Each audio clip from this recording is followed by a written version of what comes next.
Sir physics expert Aradhya classes. हाँ, आज दोस्त तेरे लिए ना मैग्नेटिज्म इन मैटर से लेक्चर 5 है, धांसू लेक्चर।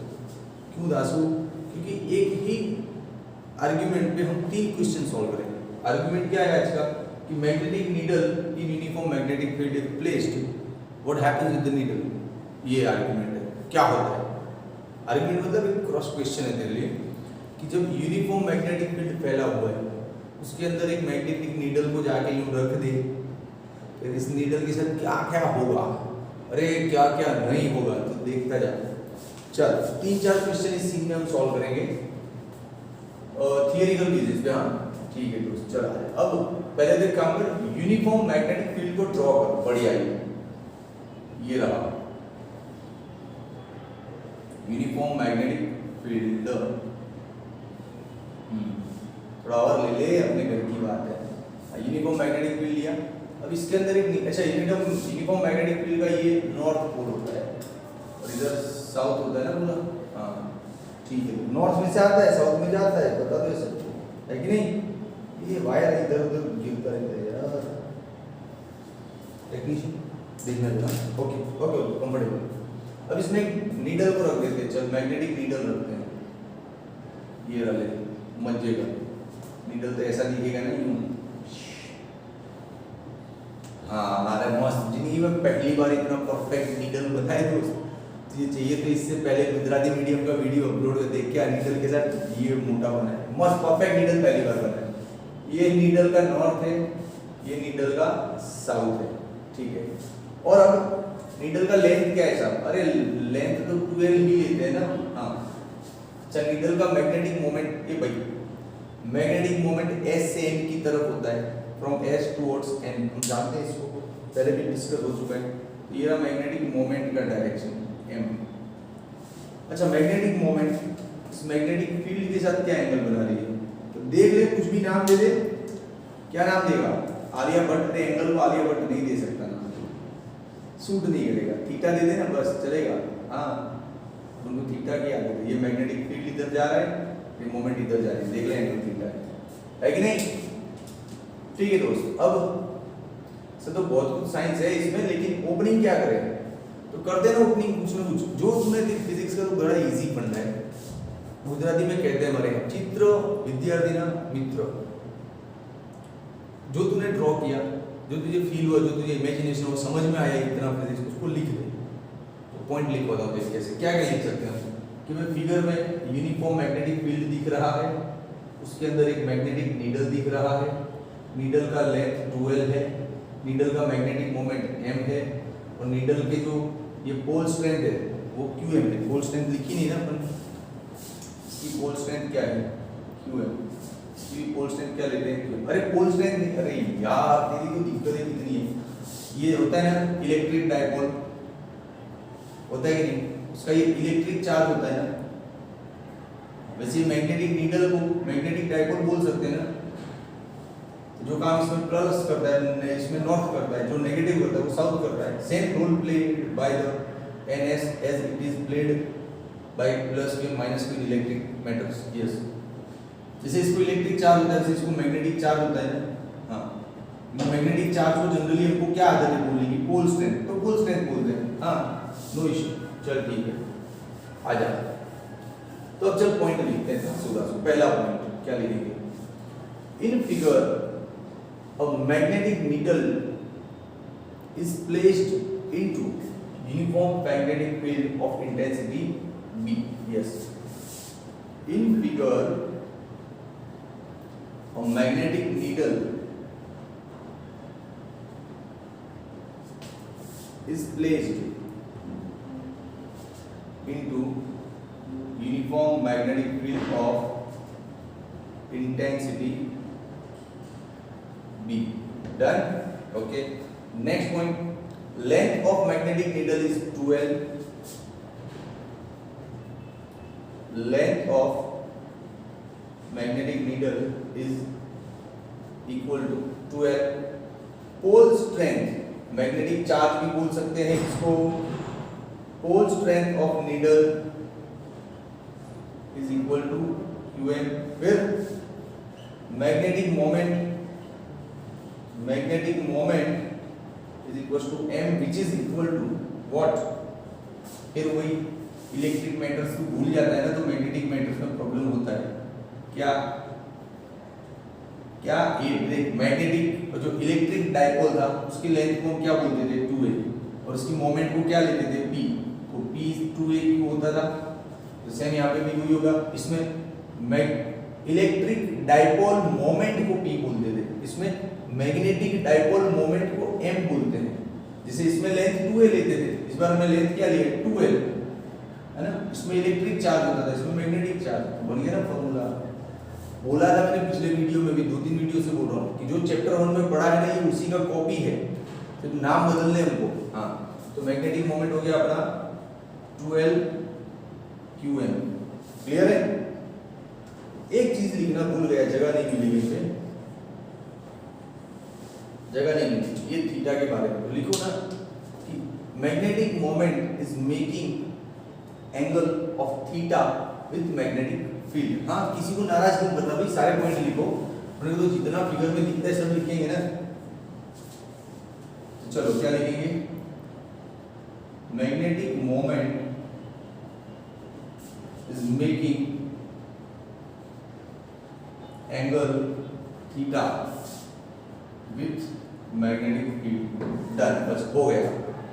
इतना बेसिक इंट्रोडक्शन तेरे को हर बार लिखना है, हर बार मतलब जब जब क्वेश्चन आएगा, थियोरिकल की बात कर रहा हूँ बोर्ड एग्जाम्स के लिए, जब जब क्वेश्चन आएगा कि यूनिफॉर्म मैग्नेटिक फील्ड में नीडल है, तो यही ड्राइंग बनेगा हर बार, तो पॉइंट्स यही आएंगे तेरे। हाँ, फिर यहाँ से वो 3 अलग अलग टाइप का क्वेश्चन कर सकता है कि भाई टॉर्क फाइंड करो, या पीरियडिक टाइम फाइंड करो, या पोटेंशियल एनर्जी फाइंड करो। तो तीनों क्वेश्चन को यहाँ से अलग अलग फाइंड करेंगे हम, लेकिन तीनों क्वेश्चन में ये बिगिनिंग तेरा जो ओपनिंग है, इनिशियल स्टेज, वो कॉमन रहेगा, ये लिखना है, ठीक है। चलो, तो very first scene we are going to deal with scene 1, find torque. Torque क्या होगा, तो पहले तो देखना पड़ेगा कि इस नीडल पे वाकई में टॉर्क क्रिएट होता है कि नहीं होता है। टॉर्क कौन पैदा करेगा, इधर फोर्स, नीडल पे कहीं से फोर्स लगता दिखेगा तो समझ जाना कि हाँ ये टॉर्क का सिचुएशन हो सकता है। तो पहले नीडल के फोर्स को एनालिसिस कर ले, तो फोर्स देख के हमको जजमेंट आएगा कि वाकई में टॉर्क लग रहा है, किधर लग रहा है, क्या लग रहा है, फोर्स से एनालिसिस होगा। तो फोर्स का तो मैं भूल गया, मैग्नेटिक फोर्स को मुझे कुछ याद नहीं है, तो मैं इलेक्ट्रिक मामलों को याद करूंगा ना। क्या, देख भाई, जैसे इलेक्ट्रिक फील्ड होता है, इलेक्ट्रिक फील्ड में कोई इलेक्ट्रिक चार्ज है तो फोर्स क्या लगता है क्यू। अब मान ले इलेक्ट्रिक फील्ड लीजिएगा, तेरे पास अभी तो मैग्नेटिक फील्ड है ना, तो ये हो गया B, तो it is replaced by B, और चार्ज की जगह हो गया पोल स्ट्रेंथ। ये फॉर्मूला लगेगा ना, लगेगा कि नहीं लगेगा, यस। तो देख, ये जहां भी तुझे दिखेगा ये मैग्नेटिक चार्ज या पोल स्ट्रेंथ, वहां उसमें फोर्स लगाएगा मैग्नेटिक फील्ड। तो देख यहां दिख रहा है N है, और ये मैग्नेटिक फील्ड का क्या है S, तो अट्रैक्शन होगा ऑब्वियसली इस डायरेक्शन में होगा, ये फोर्स लग रहा है N पे, ठीक है। जैसे सेम सिचुएशन यहाँ पे और यहाँ पे होगी, तो इस पे फोर्स लगेगा इधर, force on south pole, right, both are opposite, ठीक है। तो ये फोर्स का इतना पकड़ में आ गया फंडा, इलेक्ट्रिक मामलों से पता कर लिया हमने। तो चलो टाइटल देते हैं, क्या देते हैं, magnetic force on north pole, yes, magnetic force on north pole is denoted by Fn। अब फोर्स का फॉर्मूला भी लिखा है अपन ने, Qm into B, फील्ड की डायरेक्शन। फिर magnetic force on south pole, magnetic force on south pole Fs is minus QMB. Why minus? Both are opposite ना, that's why this is minus and this is your plus। चल ठीक है, अब दोस्त तेरा conclusion क्या बन रहा है, तो ये समझ में क्या आ रहा है, समझ में ये आ रहा है कि डाइपोल, इस नीडल को डाइपोल भी बोलते हैं, मुंह में से निकल जाता है, इतना सारा बोलना होता है ना, कभी नीडल कभी डाइपोल, दोनों का मतलब एक ही होता है। हाँ, इस नीडल पे 2 फोर्स लग रहे हैं, यहाँ से खींचा जा रहा है, फिर उधर की ओर खींचा जा रहा है, दोनों फोर्स का मैग्नीट्यूड इक्वल है। मतलब सपोज यहाँ से कोई 5 न्यूटन से खींच रहे हैं तो उधर से भी कोई 5 न्यूटन से यूं करके यूं खींच रहा है, तो +5 -5 the total force will be 0, force 0 है। हाँ, इसका मतलब ये नहीं कि टॉर्क पैदा नहीं होगा भाई, टॉर्क का होता है समझाता हूं, पहले फोर्स को तो एनालिसिस कर लिया ना अपन ने। हाँ, तो लिख दे कि here Fn is equals to Fs, दोनों का मैग्नीट्यूड इक्वल है, बट Fn का direction is exactly opposite to the Fs का direction. So resultant force on dipole is, red से लिखूंगा ताकि तुझे याद रहे, 0 हाईलाइट। हाँ, रिजल्टेंट फोर्स इज 0। चल फोर्स को एनालिसिस कर लिया, अब हम फोर्स के एनालिसिस पर से ये समझने की कोशिश करते हैं कि क्या यहाँ पे टॉर्क लग पा रहा है कि नहीं लग पा रहा है। तो टॉर्क मतलब देसी भाषा में पढ़ाता हूँ फिजिक्स, देख मैं ज़्यादा बुक में लिखी हुई लाइनें हैं ना, मेरे से रट के भूली नहीं जाती है, पर वो जो फील होता है ना वो बोलता हूँ मैं। मेरे को फील ही हो रहा है, टॉर्क का देसी मतलब इतना समझ में आता है, इससे फोर्स मतलब किसी को भी दौड़ाने वाली ताकत, किसी ऑब्जेक्ट को लीनियर डिस्प्लेसमेंट करवाना है तो फोर्स इज रिस्पॉन्सिबल। वैसे ही टॉर्क मतलब किसी ऑब्जेक्ट को घुमाने वाली शक्ति, हाँ ऑब्जेक्ट को घुमाने वाली ताकत। ऐसे तो ताकत मीन्स एनर्जी होता है, सब माम में अलग अलग इंटरप्रिटेशन नहीं करना है, देसी भाषा में समझना है ना। तो जो ऑब्जेक्ट को घुमा पाए वैसा सिचुएशन मतलब टॉर्क है ना। तो देखो फोर्स का ऐसा सिचुएशन है कि वो घूम पाएगा कि नहीं घूम पाएगा, तो उसके लिए मैंने बिजी इतना दिमाग लगाया है नहीं, लेकिन लगाता हूँ कभी कभी। यहाँ जैसे ये कोई पाइप है, एक फोर्स इधर से लगा रहा है, एक बाई फोर्स इधर से लगा रहा है, तो क्या होगा इस पाइप के साथ, ये घूम पाएगा? नहीं ना घूम पाएगा। काहे कि दोनों एक ही लाइन पे है, उसको दबा देंगे, घूमने तो देंगे ही नहीं। तो ये फोर्स आर कोलिनियर ना, that's why no chances of torque. But little different case if we think कि एक फोर्स इसको इधर खींच रहा है, एक फोर्स इसको इधर खींच रहा है। अब बोल क्या होता है, ये घूम जाएगा, टॉर्क लग जाएगा। काहे घूम जाएगा? सीधी बात है, एक भाई इसको इस एज से ऊपर खींच रहा है, दूसरा इस एज से नीचे खींच रहा है ना, तो इसको यूं घूम के स्ट्रेट हो जाएगा। हाँ, फिर लास्ट में ये कैसा हो जाएगा, कैसा सीधा हो जाएगा, फिर इसका घूमना बंद हो जाएगा, क्योंकि ये जो फोर्स है वो फिर कोलिनियर हो जाएंगे। लेकिन तब तक तो ये इतना तो घूम लेगा ना।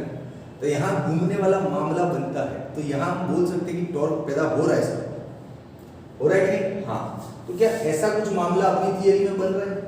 बन रहे ना साहब। ये रहा ना, देखो नीडल को एक भाई यहाँ से खींच रहे हैं, यहाँ से खींच रहे हैं, दोनों फोर्स एक ही लाइन पे ऐसा नहीं है, मतलब ये घूमने का चांस है ना।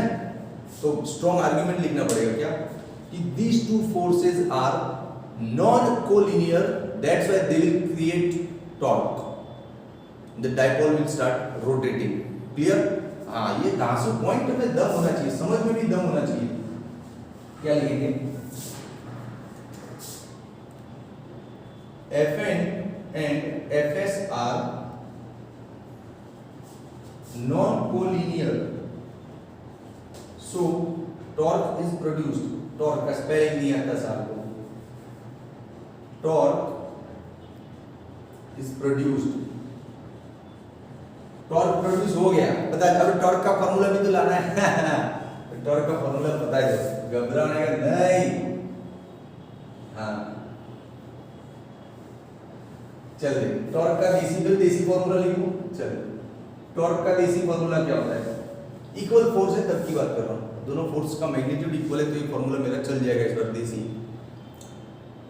किसी एक फोर्स का मैग्नीट्यूड, दोनों इक्वल है तो किसी का भी ले लेना, किसी एक फोर्स का मैग्नीट्यूड इनटू दोनों फोर्स के बीच का परपेंडिकुलर डिस्टेंस, देसी फॉर्मूला ऑफ टॉर्क। तो तुझे टॉर्क कैसे पता है? r क्रॉस f से पता है, मेरे को भी पता है, कोई बड़ी बात नहीं है। लेकिन इसका देसी मतलब जो मैं बता रहा हूँ वो होता है क्या? Magnitude of force into perpendicular distance between force. Clear? जगह नहीं है लिखना, ये कॉमन मैग्नीट्यूड ऑफ फोर्स ये रहा, इसको किसी को भी ले ले, UMB। परपेंडिकुलर डिस्टेंस कहां से लाएंगे भैया? अरे लाते रे, Som sir is here, don't fear. Perpendicular distance किसको बोलेगा? देख, एक फोर्स यहाँ पे, एक यहाँ पे, ये रहा ना डिस्टेंस सर, इतना दूर है, ये परपेंडिकुलर डिस्टेंस नहीं, ये टिल्टेड स्लांट डिस्टेंस है। परपेंडिकुलर डिस्टेंस किसको बोलेंगे?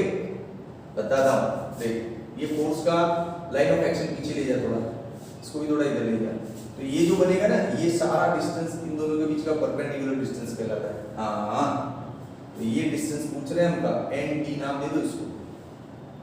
तो ठीक है, परपेंडिकुलर डिस्टेंस किसको बोल देते हैं? एन डी को। ओके, कैमरे में यहाँ पे दिख रहे हैं? थोड़ा जा सकता हूँ, थोड़ा घुमाओ कैमरा, तो जगह कम पड़ता है, मजा नहीं आता है। ओके ठीक है, देखो अभी एन डी के लिए एक स्टेप देख लेते हैं, थोड़ा रेंज में आके देखते हैं ना।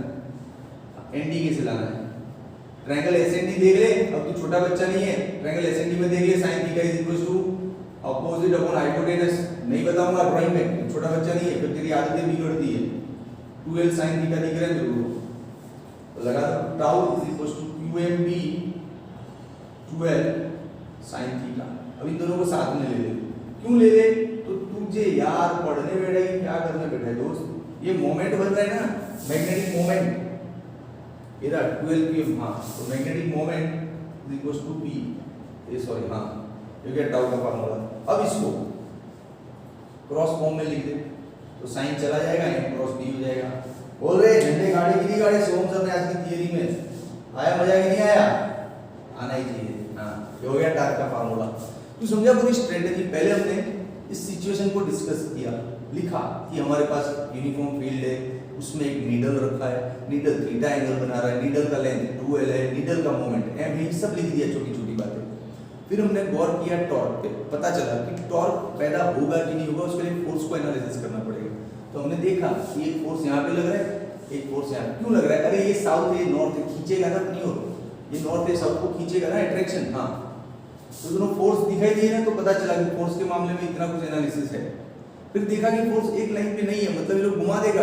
अरे नीडल घूमेगा ना, देखो ऐसे है, तेरा नीडल दिख रहा है, एक भाई यहाँ से खींच रहा है और एक यहाँ से खींच रहा है, दिख रहा है ना? देख मामला एक यहाँ से खींच रहा है, तो क्या होगा? ये इधर उधर तो जाएगा नहीं, क्योंकि दोनों फोर्स इक्वल है, तो डिस्प्लेसमेंट तो होगा नहीं। मतलब अपनी जगह से ये ताकत ज्यादा है, तो सर ये नीडल इधर घुस जाएगा? नहीं, दोनों इक्वल है, तो नीडल अपनी जगह से तो कहीं जाएगा नहीं, फोर्स तो लग रहे हैं, तो अपनी जगह पे यूं घूम जाएगा, इतना घूमेगा, ज्यादा नहीं। फिर तो ये वाला फोर्स और ये वाला फोर्स अपोजिट एक ही लाइन पे आ जाएंगे, फिर नहीं घूम पाएगा। हाँ, और इतना घूमेगा ना तो बैलेंस स्टेटस में आ जाएगा, फिर वो शांत हो जाएगा, फिर घूमना नहीं चाहिए उसको, राइट? हाँ, तो इजी था। चलो उसका स्क्रीनशॉट ले ले, 1 2 एंड 3। बच्चा लोग अब दूसरा सीन। अब magnetic needle in uniform magnetic field segment में ऐसा क्वेश्चन भी आ सकता है कि पीरियडिक टाइम पे फॉर्मूला बनाओ। तो बोला था ये तो लिखना ही है, इंट्रोडक्शन तो है ना। अब आगे का यहाँ से स्टार्ट करते हैं। ये पीरियडिक टाइम होता क्या है? Time to complete one rotation. मतलब डाइपोल घूम रहा है, वो तो हमको पता चल गया ना, टॉर्क लग रहा है तो घूमेगा, तो घूमने के लिए पूरा एक रोटेशन कंप्लीट करने में क्या टाइम लगता है, उसको पीरियडिक टाइम बोलते हैं। ठीक है, कुछ करते रहे, कुछ करते हैं, लेकिन थोड़ा बेसिक जानना पड़ेगा 11th का तुझे, वरना तुझे इस थियरी का आनंद नहीं उठा पाएगा। देख 11th का बेसिक जिस बच्चे को क्लियर है एसएचएम, वो वीडियो 1-1.5 मिनट आगे बढ़ के निकले। हाँ देख 11th में क्या था, बहुत सिंपल लॉजिक था कि भाई force is directly proportional to the displacement in SHM. Force is directly proportional to the displacement. Okay? Force की जगह हम क्या लेते थे? ma. ठीक है, ये m तो कांस्टेंट है तो जाने दे। तो acceleration is directly proportional to the x।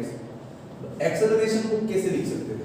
Acceleration को लिखते ना कि वेलोसिटी का t के रिस्पेक्ट में डिफरेंशिएशन dv/dt, या फिर x का डबल टाइम डिफरेंशिएशन। हाँ, तो एक्सेलरेशन को ऐसे लिख सकते थे ना, d2x/dt²। है कि नहीं? है कि नहीं? हाँ, तो ये सिचुएशन जब बनता है तब ये कांस्टेंट हटा हो ना, तो यहाँ पे ओमेगा स्क्वायर आता है, पता है ना। ये 11th का सिचुएशन है। अब याद आया होगा 11th का फॉर्मूला मुझे। अब ये सारा लीनियर मोशन के लिए है, लेकिन जब ये मामला रोटेशन में चला जाता है ना, रोटेशनल बातें होती है ना, तब ये x की जगह ले लेता है थीटा, x की जगह ले लेता है थीटा, और एक्सेलरेशन को डिनोट करते हैं हम अल्फा से। राइट? तो करते मतलब इतना बेसिक तुझे याद होना चाहिए, ठीक है? चलो पीरियडिक टाइम पे आते हैं। सबसे पहले तो अपन स्टार्ट क्या करेंगे, टॉर्क से। Torque acting on dipole. Dipole मतलब नीडल रे, ये रहा, tau is equal to mb sin theta.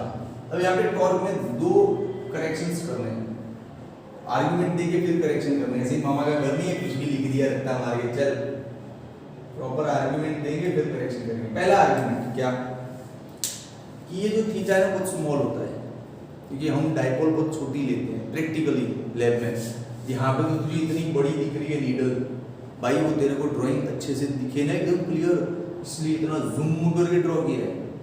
Real life में ऐसा नहीं होता है, डायपोल छोटा होता है, एंगल भी बड़े छोटे छोटे होते हैं। हाँ, तो एक आर्गुमेंट ये हो गया कि फॉर स्मॉल एंगल, एंगल बहुत छोटा है तो हम इस साइन थीटा को अप्रॉक्स थीटा ले सकते हैं या टेन भी ले सकते हो, तो एंगल छोटे। कॉस नहीं ले सकता ना, सोचना भी नहीं कि कॉस थीटा कहीं लिखा है और तुम बोलो स्मॉल एंगल है तो सिर्फ थीटा लिख लो, गलत। क्योंकि कॉस थीटा में जब एंगल बहुत छोटा होगा तो छोटा हो के 0 तक होगा तो 1 हो जाएगा। तो जब स्मॉल एंगल है तो कॉस हो तो 1 लेना है, लेकिन साइन टेन को हम सिर्फ थीटा ले सकते हैं, कॉस के बारे में सोचना भी नहीं। हाँ ठीक है दोस्तों, तो ये आर्गुमेंट सेट हो गया। ये करेक्शन कर देंगे, साइन को हटा के थीटा लेंगे। दूसरा करेक्शन क्या है, एक्चुअली ये जो टॉर्क है ना, फोन बहुत आ रहे हैं, इसको उल्टा करो फोन को। एक्चुअली ये जो टॉर्क है वो रिस्टोरिंग टॉर्क है, नहीं पता?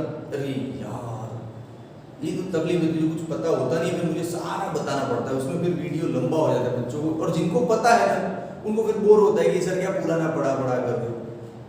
दिल है कि मानता नहीं। चल बताता हूँ। कृष्ण भगवान हल्या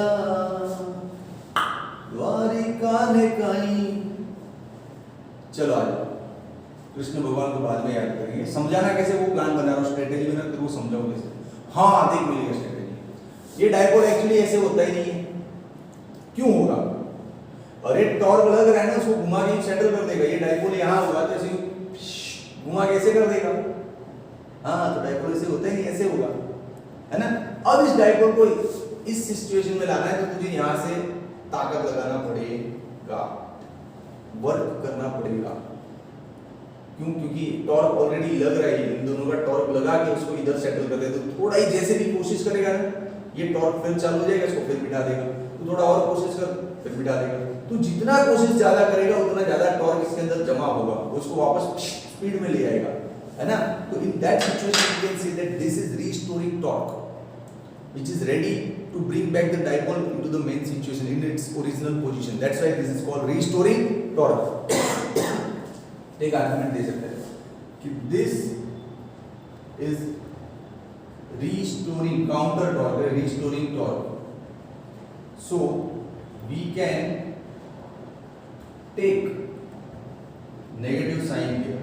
हाँ बस ये दो आर्गुमेंट से करेक्शन करते हैं। चलो टॉर्क का formula tau is equal to, तो नेगेटिव साइन ले लो और साइन थीटा की जगह सिर्फ थीटा ले लो, बस। तुझे ज्यादा कुछ पल्ले नहीं पढ़ाना। मान ले तू रटने वाला बच्चा है कि रट के ही मुझे तो पास होना, तो आर्गुमेंट तो याद रख ले, रट्टा मार दे। क्या कि यहाँ पे नेगेटिव लेना है और साइन को हटाना है, नेगेटिव लो साइन को हटाओ। ऐसे रट्टा भी हो सकता है, लेकिन फिजिक्स रटने वाली चीज नहीं है। फिर तेरा दिल जो बोलता है वो कर, ठीक है? मैंने तो अपना ड्यूटी प्रॉपरली किया है। ओके चलो हो गया tau. But in rotational motion हम जानते हैं टाउ होता है आई अल्फा। अरे सर आई मतलब करंट, हाँ 5 एम्पीयर 10 एम्पीयर का करंट दे दे टॉर्क मिल जाएगा। अरे नहीं रे, रोटेशनल मामलों में ये जो आई होता है ना, इसको बोलते हैं मोमेंट ऑफ इनर्शिया। क्या बोलते हैं? Moment of inertia. तो बिल्कुल 11वीं से ब्लैंक आया है तो रहने दे, जाने दे। मोमेंट ऑफ इनर्शिया में बात नहीं कर सकता, मेरा लिमिटेशन है पढ़ाने का। टाउ टाउ कैंसिल हो गया, I alpha is equal to minus M B theta. ये रिजल्ट मिला ना? अब यहाँ पे जगह है ना, मैं लिख सकता हूँ ना कि नहीं लिख सकता? ओके ठीक है, रुको पहले तो देख ये नीचे दिख रहा है इधर, एक स्टेप लिख देता हूँ। अल्फा की जगह पे हम जैसे a है तो d² x/dt², तो a की जगह अल्फा है तो थीटा आ जाएगा। हाँ तो डी स्क्वायर थीटा बात हो चुकी है पहले, तो फिर हाँ बात हो चुकी है तो इसको मिटाओ, उसकी जरूरत नहीं है। चलो तो क्या मिला result, B square theta by D T square minus M B theta upon I. ये आई को नीचे डाल दिया, अब इसमें क्या पढ़ाओ, क्या तुझे सबूत दूं, चल यार छोटे बच्चे हो तुम लोग। ये पूरा का पूरा टर्म है ना ओमेगा बन जाएगा, क्यों कंपैरिजन नहीं करना है, बता B square theta by D T square, यहाँ पे थीटा तो इसको ओमेगा स्क्वायर बोलेंगे, सिंपल हार्मोनिक मोशन। हाँ चल तो लिख दे कि this formula represent simple harmonic motion, so compare with d square theta by dt square is equals to minus omega square। ये कैंसिल, तो यहाँ पे दोस्त ओमेगा स्क्वायर क्या दिख रहा है, एम बी अपॉन आई, और स्क्वायर हटा दे तो यहाँ पे रूट लग जाएगा। हाँ अब ओमेगा की जगह 2 पाई बाई टी नहीं बताना तो तू जा भी प्लीज गो, मेरी एक मर्यादा है पढ़ाने की, फिर टी को ऊपर कर दे, मामला हो गया settle. Yes finally periodic time का फॉर्मूला हमने बना लिया है, ये रहा, बन गया ना, इसका ढक्कन कहाँ गिर गया, बढ़िया पीरियडिक टाइम का फॉर्मूला। तो फिर फ्रीक्वेंसी पूछे तो इसको उल्टा कर दे 1/f, है ना, तो फ्रीक्वेंसी भी आ जाएगा। ये लर्न कर लेना, सम्स में बहुत काम आने वाला है। चल स्क्रीनशॉट ले ले 1 2 एंड 3। दोस्त सिचुएशन 3, पोटेंशियल एनर्जी का क्वेश्चन आए कि magnetic needle in uniform magnetic field, find its potential energy, derive an expression for the potential energy. कि भाई ये लिखना है, हर बार बोला है ना, पहले इंट्रोडक्शन ये लिखना है, अब यहाँ से चालू करो, ठीक है। देख दोस्त पोटेंशियल एनर्जी हम किसको बोलते हैं, पोटेंशियल एनर्जी हम ऑब्जेक्ट को किसी फील्ड के अगेंस्ट मेहनत करके सेटल करना है, कहीं ले जाना है, कहीं सरकाना है उसको, तो जो मेहनत लगता है ना, that work is stored into the object in form of potential energy, पता है ना। तो इस बार भी मेहनत लगेगा, अरे लगेगा ना, बात तो हुई थी हमने कि डायपोल तेरा इधर है, मान ले स्टेबल सिचुएशन में, यहाँ से उसको ऊपर ले जाना चाहता है, तो ये जो टॉर्क है ना उसको वापस घुमाना है। टॉर्क क्या है, जैसे थोड़ा ऊंचा करेगा ना टॉर्क स्टार्ट हो जाएगा, टॉर्क वापस उसको नीचे बिठा देगा, फिर तू और मेहनत कर, टॉर्क फिर मेहनत करेगा, तू और मेहनत कर, टॉर्क उसको लगा, तो तुझे जो भी मेहनत करनी है ना that is opposite to the torque. हाँ तो दिस मेहनत will be stored into the object in form of potential energy. Yes तो समझ में तो आ गया कि वर्क फाइंड करना है, वर्क होगा वही पोटेंशियल एनर्जी होगा। चलो अब मेरे पास वर्क को रिगार्डिंग कुछ नॉलेज है, बिल्कुल है भैया, देख मैं तेरी तरह छोटा बच्चा नहीं, वर्क का ये फॉर्मूला था integration F dx, variable force के लिए लगता है, तो फोर्स वेरिएबल होता है तो लगता है ना ऐसा इंटीग्रेशन, वरना तो सिर्फ एफ डी कॉस थीटा लेते हैं। हाँ यहाँ पे भी टॉर्क वेरिएबल है, बताऊं अब टॉर्क को कैसे कन्वर्ट करेंगे, तो हम जानते हैं ना कि लीनियर मैटर्स में, लीनियर मामलों में फोर्स चलता है, वही role is played by the torque in rotational मामले। तो चलो फोर्स का रोल कौन प्ले करता है, टॉर्क, और एक्स का रोल कौन प्ले करता है, थीटा। अब तुझे कंफ्यूजन ये कि सर इंटीग्रेशन से क्यों नहीं लिया, ऐसा फोर्स का सिंपल जो फॉर्मूला है एफ डी कॉस उससे क्यों नहीं लिया, क्या वजह है, मैं ऐसा रट लूं कि इंटीग्रेशन से लेना, अरे नहीं रटना है रे, समझना है। हाँ जब फोर्स वेरिएबल होता है तो फॉर्मूला लेते हैं, वैसे टॉर्क वेरिएबल है तो ये फॉर्मूला लेते हैं इंटीग्रेशन। टॉर्क वेरिएबल है यार, तू देख ना टॉर्क का फॉर्मूला क्या है, एम बी साइन थीटा, तो थीटा नहीं बदलेगा, बिल्कुल बदलेगा, जैसे तू डायपोल को थोड़ा सा भी उठाएगा यूं, एंगल बढ़ा, फिर थोड़ा और उठा, एंगल बढ़ा, तो एंगल बदल रहा है ना। हाँ एंगल बदल रहा है तो टॉर्क भी बढ़ रहा है, वेरिएबल हो रहा है ना, तो ये इंटीग्रेशन से मामला स्टार्ट होगा, ठीक है। चलो इतना सब लिखना नहीं है, लिखना तो एक लाइन में तो लिख सकता है कि वर्क डन ऑन नीडल या dipole, work done on needle against the torque,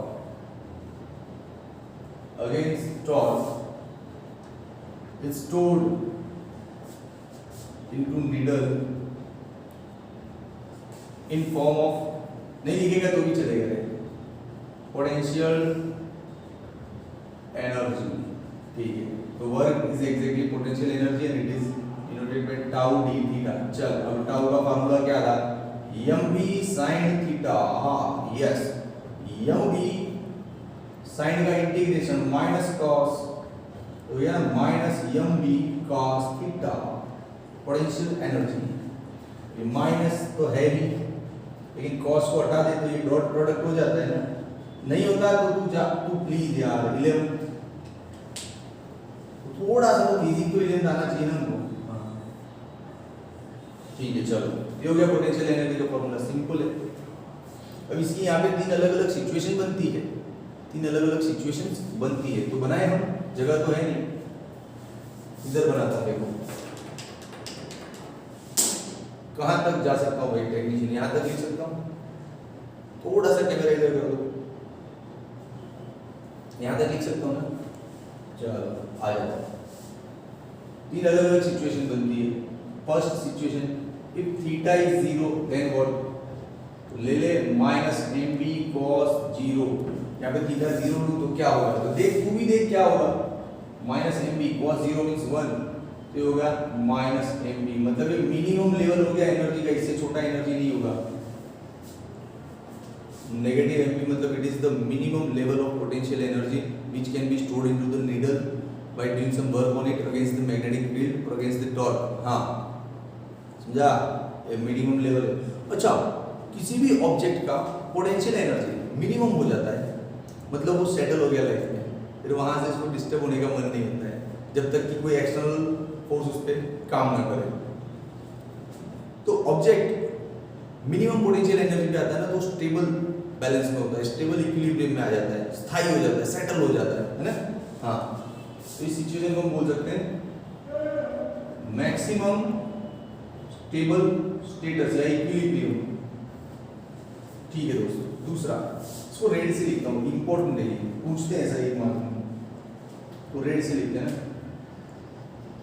maximum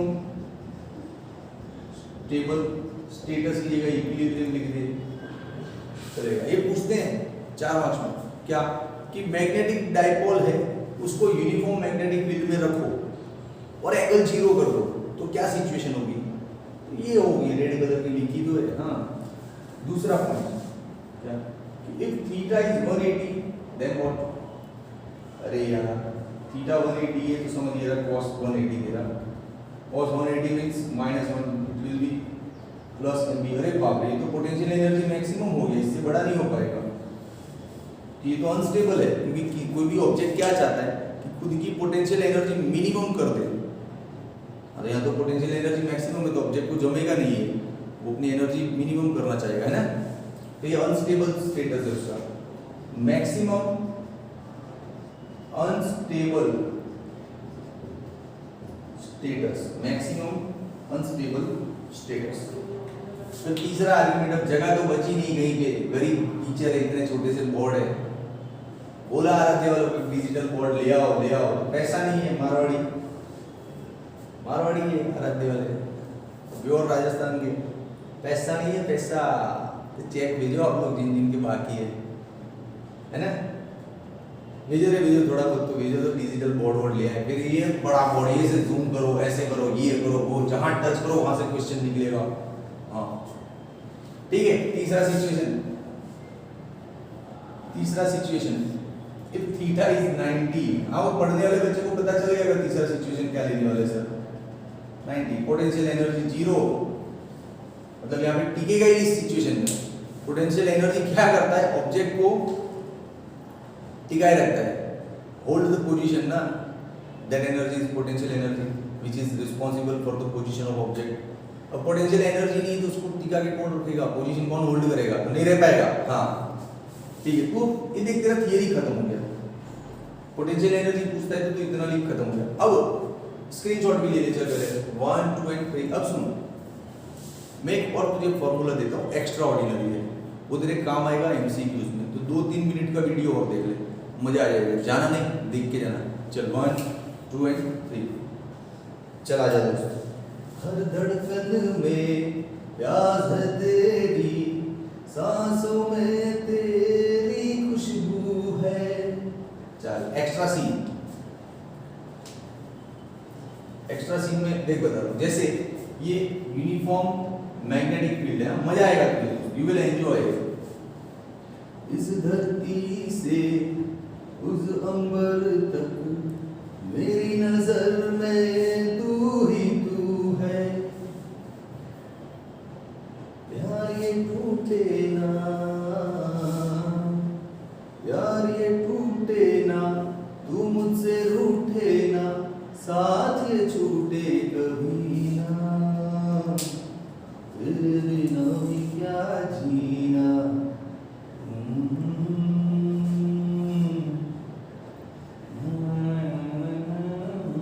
हाँ ये बताना चाहूँ, क्या ये डायपोल पहले इस एंगल पे था, ऐसे देख समझ थोड़ा बड़ा ड्राइंग हो सकता था लेकिन छोटा ही है, इस एंगल पे था θ1 पे, फिर तूने मेहनत करके उसको कहाँ तक ले गया, θ2 तक घुमाया है ना, डायपोल θ1 पे था, θ2 पे ले गया, तो इसमें कितना वर्क लगा, डायपोल को यहाँ से यहाँ तक घुमाया ना जो, उसके लिए कितना वर्क लगा। तो सिंपल है, वर्क मतलब integration of tau D theta ना, जानते हैं पहले क्या स्टेटस पे था, θ1 पे, अब कहाँ पे, θ2 पे, तो चल θ1 से θ2 में टाउ मींस, अरे वो f dx से लिया ना, अभी तो बताया work is equal to f dx integration, तो वही ना टाउ d थीटा इंटीग्रेशन। हाँ m v sin theta d theta, चलो अब इधर आ जा, m v sin का इंटीग्रेशन माइनस cos तो minus here, cos is here, no fear my dear, हर धड़कन में प्यास है तेरी, चल हो गया। इसको माइनस को अंदर डालना है तो डाल सकते हैं, तो तेरा फॉर्मूला हो जाएगा cos θ1 माइनस cos θ2, ये है वर्क का फॉर्मूला। ये फॉर्मूला तेरे कितने काम में आएगा पता है तेरे को, कैसे कैसे क्वेश्चंस आते हैं पता है तेरे को बोलेंगे एग्जाम में कि तेरा डायपोल पहले ना स्टेबल स्टेटस में है और उसको परपेंडिकुलर करना है, तो वर्क कितना लगेगा। तो देख क्वेश्चन में क्या बोला, पहले कहाँ था, एकदम स्टेबल स्टेटस में, अब कहाँ ले जाना है उसको, परपेंडिकुलर। अभी लोग इतने निर्दयी हैं, डायरेक्ट एंगल नहीं बोल सकते, बच्चे को घुमाते हैं, क्योंकि बच्चे ने थियरी पढ़ा है ना, तो उसको याद होगा कि स्टेबल का मतलब होता है जीरो एंगल, अभी पढ़ाया था मैंने, स्टेबल स्टेटस का होता है जीरो एंगल पे। हाँ तो बच्चे ने थियरी पढ़ा है तो उसको यहाँ पे याद आएगा कि स्टेबल मतलब जीरो एंगल पे था पहले, परपेंडिकुलर मतलब 90 पे ले जाना है। हाँ मान ले क्वेश्चन में सीधा बुलाओ कि भाई डायपोल तेरा 30 डिग्री पे है, 60 डिग्री पे ले जाओ, वर्क पता कर लो, तो 30 60 पता चल जाता है सीधा।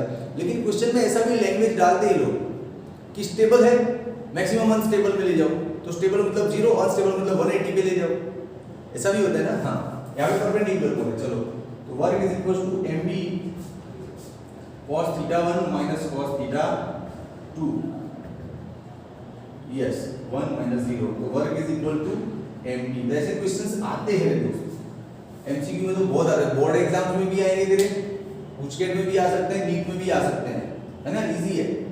इस एक्स्ट्रा सीन का कमेंट लिख कि हाँ सर वाकई में आप ऐसा एक्स्ट्रा दिया करो, वी एंजॉय दिस एक्स्ट्रास, और नहीं मजा आए तो लिख कि सर फालतू में वीडियो में इतना टाइम बिगाड़ते हो लंबा, जाने दो सर ऐसे मत पढ़ाया करो, सिर्फ टेक्स्ट बुक की लाइन टू लाइन पढ़ाया करो, तो मैं ऐसे पढ़ाऊंगा।